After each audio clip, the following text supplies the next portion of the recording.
हे बघा, त्या कमळीशी ना या घराचा काहीही संबंध नाहीये. आणि ऑफकोर्स आता ऋषी घरी परत आलाय याचा अर्थ तिच्याशी सगळे संबंध तोडूनच आलाय ना. खरं आहे, पण काय आहे, तू असं म्हणतेस, तू एकटीने मान्य करून उपयोगाचं नाहीये, म्हणजे ऋषीने सुद्धा तसं म्हणायला पाहिजे ना. हे होणार, मला पूर्ण विश्वास आहे, हे नक्की होणार. हो?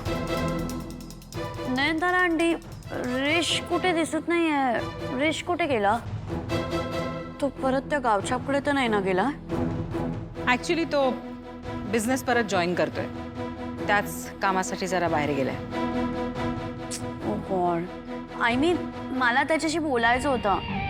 काय ना, खूप दिवस झाले माझं त्याच्यासोबत काही कन्व्हर्सेशनच नाही झालंय. त्या गावच्या पुढे राहत होता ना. ती तर आलीच आहे आमच्या फ्रेंडशिपमध्ये पनौती बनून. जेव्हापासून आली आहे ना, आमचं काही धड बोलणं होत नाहीये. सो आता मला त्याच्याशी पुन्हा बोलायचं होतं, पुन्हा आमच्यातली फ्रेंडशिप अलाइव्ह करायची होती. Getting my point?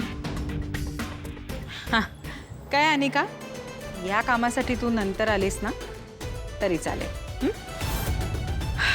I think we are done.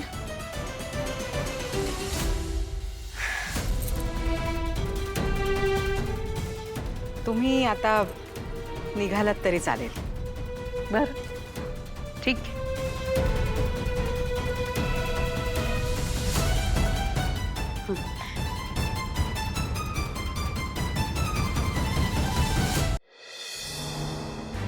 आई, तू कामिनी आजींना का नाही सांगितलंस की कमळी आपल्याच घरात राहते?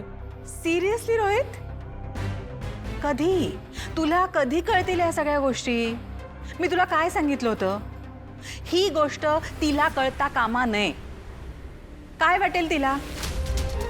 स्वतःच्या मुलाला घरी परत आणायला तिने त्या कमळीला घरी आणलं. तिला हे कळलं तर किती टोमणे मारेल ती बाई मला. कमाल आहे तुझी.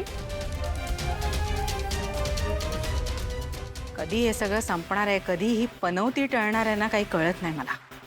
आई, ती पनौती ऑलरेडी आपल्या घरातून गेली. व्हॉट? तुला माहिती नाही मी काय केलंय.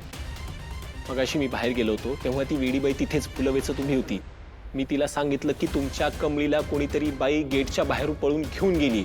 मग काय, गेली ओरडत ओरडत. मूर्ख. रोहित, अरे काय केलंस तू? डोकं बिकं फिरलंय का तुझं? हा? अरे आधीच त्या बाईची मानसिक अवस्था ठीक नाहीये. तिला मागचं काही आठवत नाहीये. आणि अशा अवस्थेमध्ये ती बाहेर गेली तर तिला शोधणं किती कठीण जाईल याचा विचार केलायस तू कधी? हा? मूर्ख आहेस तू. मी मूर्ख नाहीये बाबा. जे कोणालाही जमलं नाही ना, ते या रोहित इनामदारनी करून दाखवलंय.